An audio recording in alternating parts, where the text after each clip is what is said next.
네, 여러분, 오늘 본문에는 바리새인들을 향한 예수님의 꾸짖음이 기록되어 있습니다.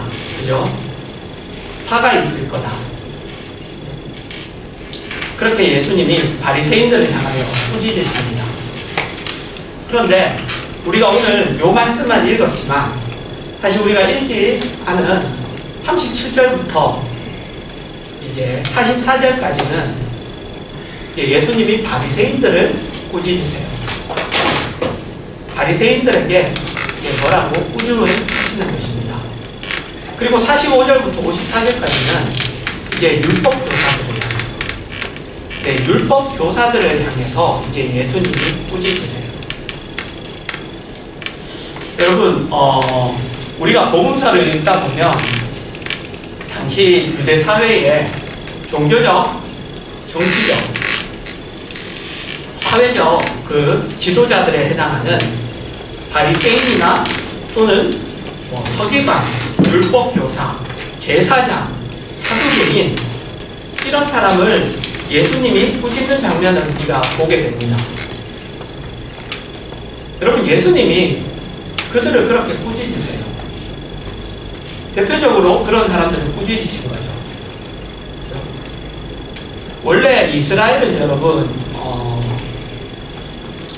원래 그 신앙의 중심이 처음에는 성막 중심이었어요. 제사 중심이었습니다. 그죠? 성막이 있었고 성전이 있었고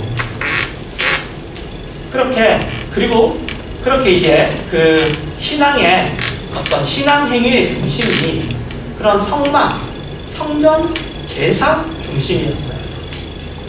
그런데 그렇게 쭉 이어지다가 유다가 멸망하게 되죠. 그죠?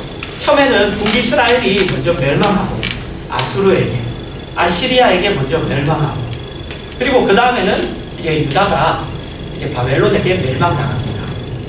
그러면서 성전이 파괴되어 버려요. 그죠? 성전이 파괴되어 버립니다. 그리고 다 뿔뿔이 이제 흩어져 버리죠. 바벨론으로 포로로 끌려가 버립니다. 그러면서 그 신앙의 중심이 제사 중심에서 무슨 중심으로 올라가느냐 하면 이제 율법 중심으로 올라가요. 율법 중심으로 갑니다. 그래서 제사 중심이었을 때 굉장히 중심적인 사람들이 누구였냐면 사두개인이었어요. 그 사람들은 어디서 온 거냐? 사독이라는 제사장 그 후손들.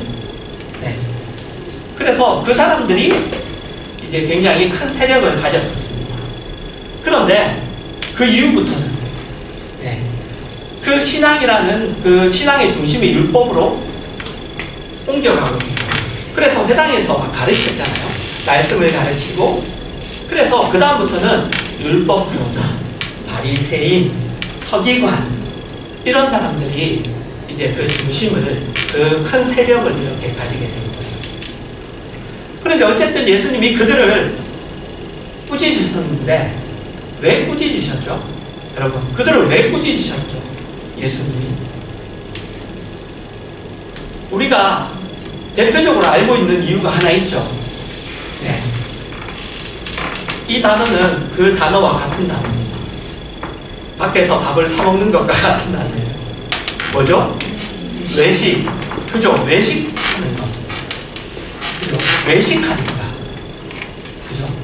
그들이 외식했기 때문에 위선적이고 가장하니까 정결하지 않은데 정결한 척 하니까 그리고 교만하니까. 그죠? 그래서 보통 우리는 그들이 그러니까 우리는 예수님이 꾸짖으셨다. 그렇게 우리가 알고 있습니다. 맞아요. 맞습니다. 틀린 대답이 아닙니다. 그런데 그들이 가진 외식, 위선, 가장, 교만 그거는 밖으로 나타나는 모습이었어요. 밖으로 나타나는 모습이었고 그런 것들을 나타나게 하는 본질적인 근본적인 문제가 있었습니다. 그것을 예수님이 꾸짖으신 거예요. 오늘은 우리 예수님이 꾸짖으셨던 그 본질적이고 근본적인 그 문제를 한번 생각해 보려고 합니다. 여러분, 이런 질문으로 먼저 시작해 보겠습니다. 여러분, 의, 진리, 선, 덕목, 가치 이런 것들은 누구에게 속한 것인가요? 여러분, 누구에게 속했다고 생각하나요? 생명은 누구에게 속했죠? 하나님께 속했어요. 그죠? 여러분, 하나님에게 속한 것입니다. 진리, 의, 생명, 선, 덕목, 가치, 우리가 아름답다고, 우리가 좋다고 생각하는 그런 모든 것들은 하나님께 속한 거예요. 그래서 여러분, 이런 것들 있잖아요. 가치나 우리 사랑, 선, 뭐든지 그 덕목, 어떤 거든지 그것이 하나님과 분리되면 어떤 가치를 가지지 못합니다.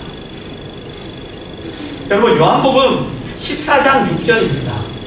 우리 암송했던 말씀인데 우리 함께 읽겠습니다. 시작. 예수께서 이르시되 내가 곧 길이요 진리요 생명이니 나로 말미암지 않고는 아버지께로 올 자가 없느니라. 네, 예수님이 내가 길이다, 내가 생명이다, 내가 진리다 라고 그렇게 이야기합니다. 그리고 마가복음 10장 17절과 18절입니다. 제가 읽겠습니다. 예수께서 길에 나가실새 한 사람이 달려와서 꿇어 앉아 묻자오되 선한 선생님이여 내가 무엇을 하여야 영생을 얻으리까? 예수께서 이르시되 내가 어찌하여 나를 선하다 일컫느냐? 하나님 한 분 외에는 선한 이가 없느니라. 여러분, 하나님 한 분 외에는 선한 이가 없습니다.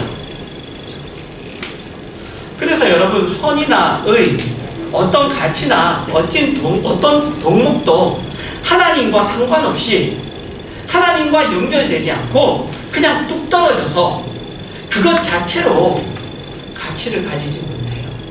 그것 자체로 그 가치, 그 역할을 다 하지 못합니다. 그것을 예수님은 이렇게 분명히 가르치십니다. 요한복음 15장 5절에서 7절입니다. 제가 읽겠습니다. 나는 포도나무요 너희는 가지라. 그가 내 안에 내가 그 안에 거하면 사람이 열매를 많이 맺나니 나를 떠나서는 너희가 아무것도 할 수 없습니다. 사람이 내 안에 거하지 아니하면 가지처럼 밖에 버려져 마르나니 사람들이 그것을 모아다가 불에 던져 사르느니라. 너희가 내 안에 거하고 내 말이 너희 안에 거하면 무엇이든지 원하는 대로 구하라. 그리하면 이루리라. 여러분, 우리가 잘 아는 포도나무, 그죠? 포도나무 비유입니다. 그죠? 그런데 여러분, 가지의 정체성은 그 가지가 어떤 가지라는 그 가지의 정체성은 어디서 오느냐 하면 우리는 보통 열매에서 온다고 생각해요. 그죠? 하지만 여러분, 성경은 얘기하는 게 열매를 봐라라고 얘기하는 이유는 늘 뭐냐 하면 그 열매가 가지의 정체성을 이야기하기 때문에 그 열매를 봐라가 아니에요. 열매는 가지가 맺을 수 있나요? 가지가 열매를 맺나요? 아니죠. 열매는 여러분, 나무가 맺는 거예요. 가지는 열매가 맺히는 장소예요. 그죠? 그래서 이 말씀은 늘 열매를 강조하는 말씀이 아니라 여러분, 나무를 강조하는 말씀이에요. 나무를 강조하는 말씀. 그래서 열매의 정체성은 가지의 정체성은 나무가 가진 정체성이에요. 나무가 포도나무면 그 가지에 포도가 맺히죠. 나무가 사과나무면 그 가지에 사과가 열립니다. 그래서 그 가지가 가지는 정체성은 나무가 가진 정체성이에요. 나무의 정체성이 가지를 통하여 열매를 맺게 되는 거죠. 그래서 여러분, 가지가 나무에 붙어 있지 않으면 가지는 그 정체성이 애매해질 수밖에 없어요. 지금 예수님이 바리새인들을 꾸중하시는 이유가 그거예요. 그들은 하나님과 상관없이 스스로 선과 의와 생명과 진리를 가질 수 있는 것처럼 물었습니다. 그들은 그들이 하나님과 뚝 떨어져서 분리되어 그들 스스로 그런 능력이 있다고 생각했어요. 그래서 그들은 결국 그래서 누구를 못 받아들였어요? 예수님을 못 받아들였죠. 결국 그래서 그들은 예수님을 받아들일 수가 없었어요. 왜? 우리가 할 수 있는데 필요 없는 존재예요. 우리는 이미 구원을 받았고 그래서 우리는 이미 할 수 있다 해요. 그렇게 하면서 그들은 자신들도 천국문에 들어가지 않고 다른 사람들도 그들이 천국문에 서 있어 다른 사람들도 못 들어가게 만들어요. 여러분 우리가 잘 알다시피 성경은 여러분 늘 뭐라고 이야기하느냐 하면 예수 안에 거하라고 합니다. 예수 안에 거하라. 그리고 그러면 성령의 열매를 맺을 것이라고 이야기해요. 그러니까 여러분 성령의 열매는 예수 안에서만 허락되는 것입니다. 인간이 만들어낼 수 있는 게 아니에요. 그래서 여러분 어떤 가치, 어떤 덕목이라 어떤 고상한 내용이라 할지라도 예수 안에서 허락되는 것과 인간이 만들어내는 것의 차이는 있을 수밖에 없어요. 세상도 사랑을 이야기합니다. 예수 안에 있는 우리도 사랑을 얘기해요. 선을 얘기해요. 다 같은 단어를 얘기합니다. 그러나 여러분 차이가 있어요. 그 차이는 뭐냐 하면 예수 안에서 허락된 것은 상대방을 위한 거예요. 상대방을 위한 것입니다. 그러나 인간이 만들어내는 것은 여러분 상대방에게 상처를 준다는 거예요. 사랑하죠. 근데 우리가 사랑이라는 이름으로 얼마나 상처를 줍니까? 선을 행해요. 도덕을 지킵니다. 정의를 외쳐요. 진리를 주장합니다. 그러나 그것이 여러분 얼마나 다른 사람을 상처를 주나요?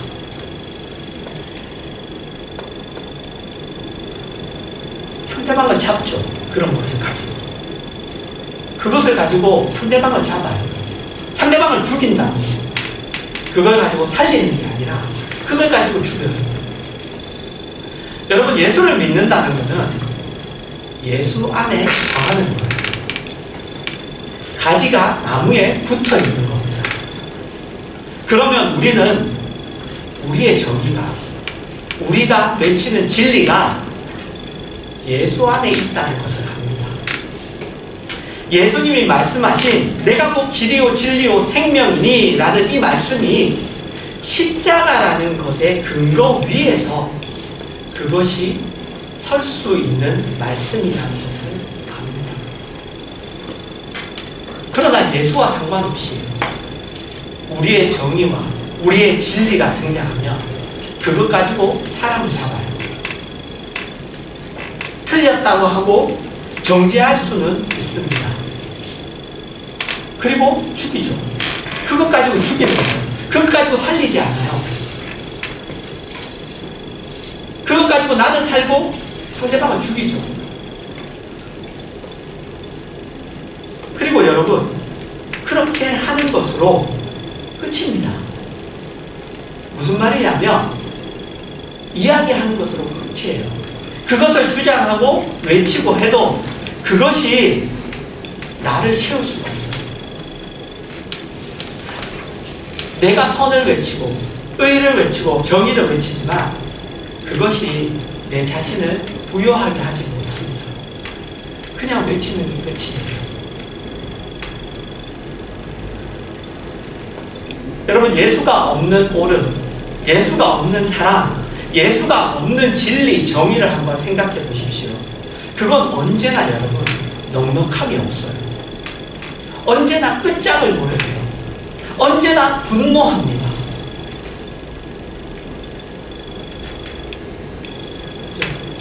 우리 잘 하는 거잖아요. 네, 우리가 잘 하는 거잖아요. 왜냐하면 맞고 틀렸다. 그것이 전부입니다. 그게 전부입니다. 신앙생활 할 때도 그렇죠. 지켰다, 안 지켰다. 이게 전부이면 다른 사람들을 바라볼 때도 어떻게 돼요? 지키나 안 지키나. 그건 지키나 안 지키나. 그리고 안 지키면 문제하죠. 근데 자신은 어떤 것 하나도 그 안에 담겨있는 내용으로 부유해지지 못해요.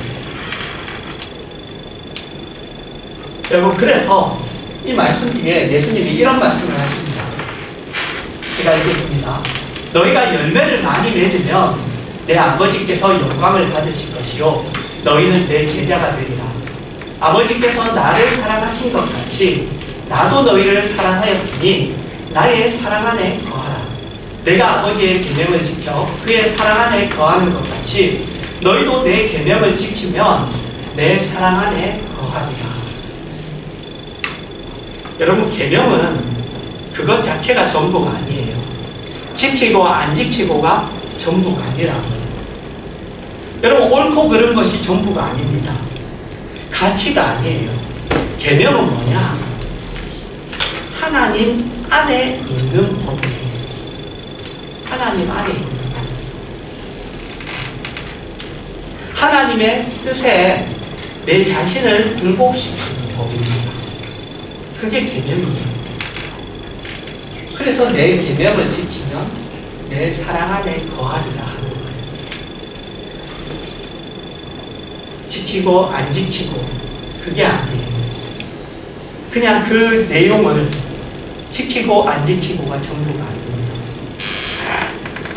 하나님 뜻에 자신을 굴복시키는 거예요. 그래서 우리가 옳음을 이야기하려 하고 진리를 이야기하려고 하고 하면 우리가 꼭 먼저 붙들어야 되는 것은 예수입니다. 예수예요. 예수. 그것을 놓치면 옳음과 진리로 나도 죽고 상대방도 죽어요. 그것밖에 할 수 없습니다. 우리가 보는 거예요. 그럼 세상에서도 우리가 보지만 교회 안에서도 봅니다. 교회 안에서 여러분 나쁘자고 싸우지 않는다고 늘 얘기들 했죠. 다 진리를 가지고 싸워요. 그죠? 다 옳음을 가지고 싸웁니다. 정의를 가지고 싸웁니다. 하지만 거기에 예수를 놓쳐버리면 그걸로 자기도 죽이고 상대방도 죽입니다. 우리가 많이 보는 모습이에요. 많이 보는 모습.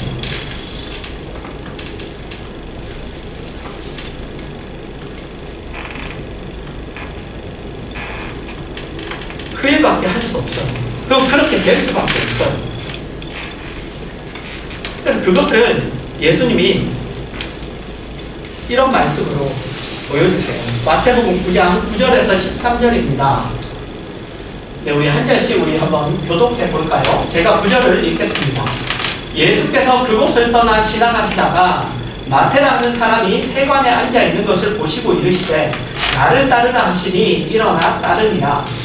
예수께서 마태의 집에서 앉아 음식을 잡수실 때에 많은 세리와 죄인들이 와서 예수와 그의 제자들과 함께 앉았더니 바리새인들이 보고 그의 제자들에게 이르되 어찌하여 너희 선생은 세리와 죄인들과 함께 잡수시느냐. 예수께서 들으시고 이르시되 건강한 자에게는 의사가 쓸데없고 병든 자에게는 약속되느니라. 함께 읽겠습니다. 너희는 가서 내가 긍휼을 원하고 제사를 원하지 아니하노라 하신 뜻이 무엇인지 배우라. 나는 의인을 부르러 온 것이 아니요 죄인을 부르러 왔노라 하시니라. 여러분, 바리새인들이 하는 얘기가 그거예요. 왜 죄인들과 함께 합니까? 왜 죄인들과 함께 식사를 합니까? 당신이 의인이라면 죄인들을 심판하시고 벌하셔야죠. 그죠? 틀린 얘기 아니잖아요. 당신이 의인이라면 같이 있으면 안 되죠. 그들을 벌주고 그들에게 뭐라 하고 그들을 심판하시고 오히려 그들에게 화 있을진저 라고 얘기해야죠. 왜 용납하느냐는 거예요. 왜 그들을 받느냐는 거죠. 왜 그들을 품느냐는 겁니다. 왜 그들을 안느냐는 거예요. 그러자 예수님이 나는 죄인을 부르러 왔다라고 얘기하십니다. 여러분, 바리새인들은 자신들이 의인이라고 생각했습니다. 죄인이라고는 꿈에도 생각 못했어요. 구원이 필요한 사람이 아니라고 얘기했어요. 늘 자기들은 구원받은 사람이에요. 하나님의 선민입니다. 하나님이 선택하신 민족입니다. 그러나 예수님은 너희도 구원이 필요한 죄인이다. 그렇게 얘기하시죠. 여러분, 죄인은 뭐냐 하면 요한복음 앞에서 우리 봤던 15장 포도나무 비유에서 볼 수 있었듯이 나무에게서 분리된 가지입니다. 이게 죄인이에요. 나무에게서 분리된 가지. 하나님으로부터 독립한 자. 그죠? 죄인이잖아요. 마른 가지입니다. 마른 가지예요. 나무에 붙어있지 않기 때문에 생명의 공급을 받지 못하고 싹이 날 수도 없고 꽃이 필 수도 없고 열매를 맺을 수도 없습니다. 여러분, 우리는 예수를 믿게 되었다. 그죠? 우리 예수 믿으니까 다 여기 앉아 있잖아요. 우리가 예수를 믿게 되었다면 그 다음에는 순종해야 합니다. 나무에게 붙어 있어야 해요. 가지가 많은 잎을 내고 꽃을 피우고 열매를 맺어서 풍성해지면, 가지가 그렇게 열매를 꽃에 달리고 풍성해지면 누가 영광을 받아요? 가지가 풍성해지면 나무가 영광을 받아요. 여러분 지나가면서 이렇게 꽃이 많이 핀 그런 나무들을 보고 여러분, 아니면은 과일이 주렁주렁 달려있는 그런 나무들을 보고 여러분, 와, 저 가지 봐라, 가지 아름답다 얘기 안 하죠. 저 나무 봐라, 나무 아름답다 얘기하잖아요.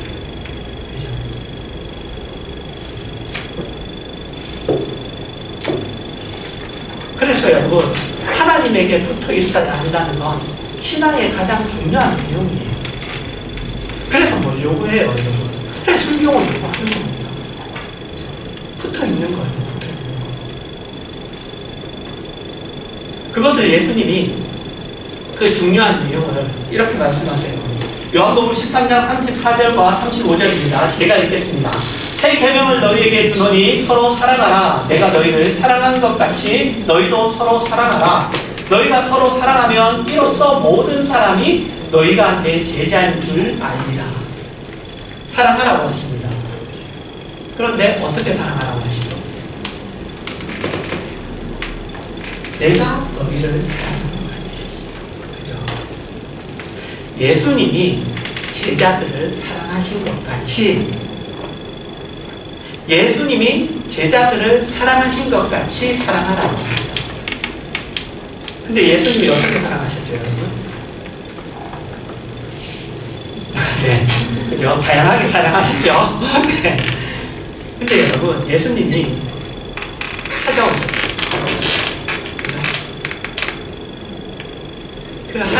우리와 같은 한 인격으로 오셨어요. 그죠? 오셔서 현실을 통하여 과정을 가지고 만나고 시간을 가지고 함께 하며 그들을 설득하셨어요. 그렇게 사랑하셨어요.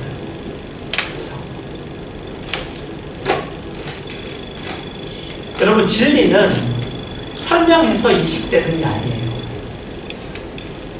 인격으로 찾아와서 여러 과정과 관계를 통하여 설득되고 자라고 단단해져요. 그래서 뭐예요? 우리가 자녀들에게도 하는 게 그거잖아요. 그죠? 이렇게 해라, 이렇게 해라 해서 그게 전해지는 게 아니에요. 신앙이라는 것도 마찬가지죠. 그렇게 신앙이 전해지지 않아요.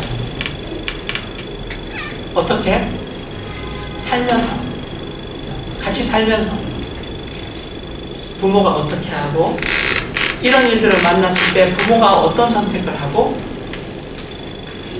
거기서 어떻게 반응하며, 이런 것들을 보고, 여러분 신앙이라는 것이 어떤 것인지, 그것이 여러분 이렇게 전해져요. 제일 빠르게 보는 거잖아요. 제일 빠르게 보는 거잖아요. 여러분, 기독교 신앙에서 가장 중요한 건 언제나 예수예요. 언제나 예수입니다. 그러나 바리새인들은 예수와 상관없이 예수하고는 뚝 떨어져서 하나님의 뜻을 다루는 순종의 내용들을 실천의 덕목들을 앞세웠어요. 예수 안에서 그것을 앞세워야 되는데 그거와는 분리되어 있는 그 내용과 뭐랄까요, 덕목들을 앞세웠습니다.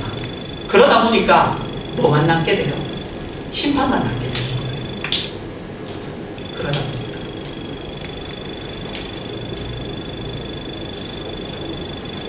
마태복음 11장 이제 마지막 부분입니다. 마태복음 11장 20절에서 24절을 제가 읽겠습니다. 예수께서 권능을 가장 많이 행하신 고을들이 회개하지 아니하므로 그때 책망하시되 화 있을진저 호라시나 화 있을진저 벳세다야 너희에게 행한 모든 권능을 두로와 시돈에서 행하였더라면 그들이 벌써 베옷을 입고 죄에 앉아 회개하였으리라. 내가 너희에게 이르노니 심판날에 두로와 시돈이 너희보다 견디기 쉬우리라. 가버나움아 내가 하늘에까지 높아지겠느냐 음부에까지 낮아지리라. 내게 행한 모든 권능을 소돔에서 행하였더라면 그 성이 오늘까지 있었으리라. 내가 너희에게 이르노니 심판날에 소돔 땅이 너보다 견디기 쉬우리라 하시니라. 여러분, 예수님이 권능을 많이 행하셨어요. 그죠? 베세다에서도, 그리고 고라신에서도, 그리고 가버나움에서도 예수님이 권능을 많이 행했어요.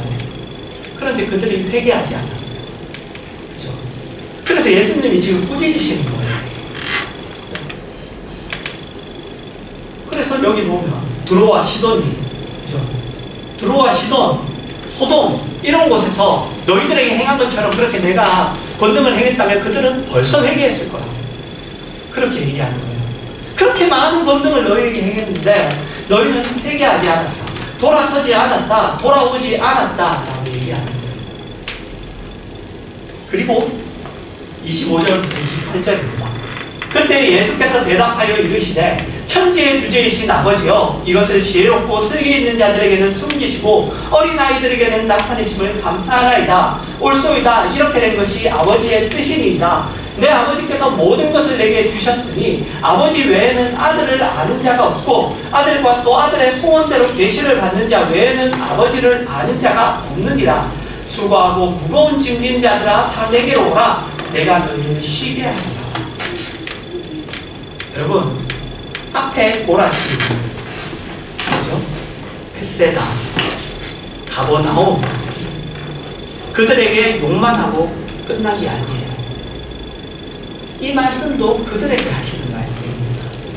그들을 향하여 하나님 예수님이 뭐라고 꾸중만 하시고 돌아서서 이쪽을 보고 야 얘들은 이렇게 했는데 너희는 그렇지 않았구나. 너희 하나님 참 감사합니다. 이렇게 얘기하는 게 아니라 그들에게 그렇게 꾸중을 하고 이 얘기도 동일하게 그들에게 하시는 얘기예요. 그들을 향하여 그들을 바라보면서 이 얘기를 하시는 겁니다.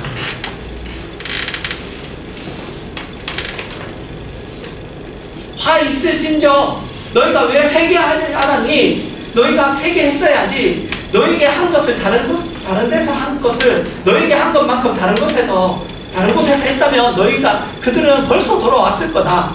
제발 좀 너희가 왜 그렇게 하지 않니? 너희가 잘못했어. 그렇게 하면 안 돼. 하면서 그러나 내게로 오라. 내가 너희를 쉬게 하리라 하시는 말씀입니다. 여러분, 예수님이 그렇게 하지 않았다면, 이쪽 보고 그렇게 얘기하시고 이쪽 보고 그렇게 하지 않으셨다면, 그렇게 하셨다면 여러분, 그러면 십자가는 설 자리가 없습니다. 자기를 십자가에 못 박은 자들을 위하여 죽으시러 오신 예수님이 외면하시는 어떤 존재들이 있다는 것은 성경이 말하는 것과 다른 거예요. 여러분, 이것이 우리가 바로 우리의 신앙생활 속에서, 우리의 삶 속에서 기억해야 되는 것입니다. 그것을 놓쳐버리면 우리의 사랑, 신앙 실천, 진리, 정의, 하나님의 뜻, 어떤 것도 여러분 정죄용이 되어버려요. 그걸로 끝입니다. 그 사람도 살리지 못하고 나도 채워지지, 그 내용으로 채워지지 못해요.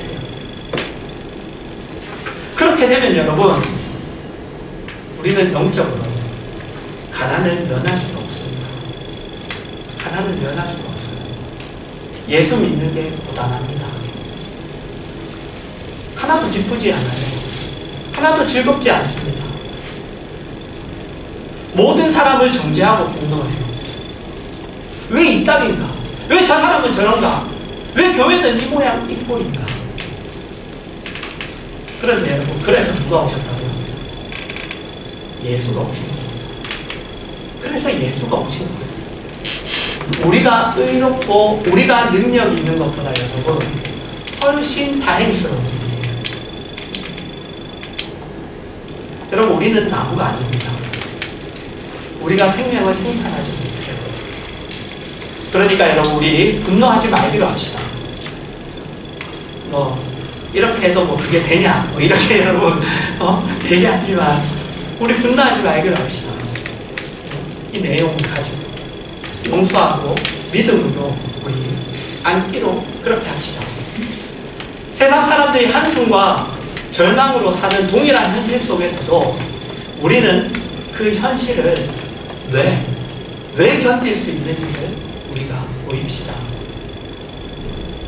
아니, 목사님, 그러면 모든 것이 엉망이 되지 않을까요? 여러분, 그렇지 않습니다. 절대로 그렇지 않아요. 아니, 어떻게 그렇게 확신하실 수 있죠? 여러분, 예수님이 살아계셨을 때도 안 되었던 일이 여러분, 죽으셨을 때 됐어요. 그것이 부활의 승리입니다. 예수님이 죽은 자를 살리시고 나병을 고치시고 바다를 잠잠하게 하셔서도 이루지 못한 일을 죽음으로써 이루셨습니다. 우리는 여러분, 그 부활 생명을 힘입어서 사는 사람들이에요. 그러니 우리의 낙담, 우리의 체념 속에서 하나님이 어떻게 기적을 이루시는가를 우리 기다려보기로 합시다. 그렇게 하여 예수로 말미암는 그 하나님의 일하심의 온전하심과 그 굉장하심을 우리가 목도하고 누리고 거기서 그치는 것이 아니라 증거하는 그러한 기적의 생애를 사는 우리 모두가 되기를 주님의 이름으로 축원합니다.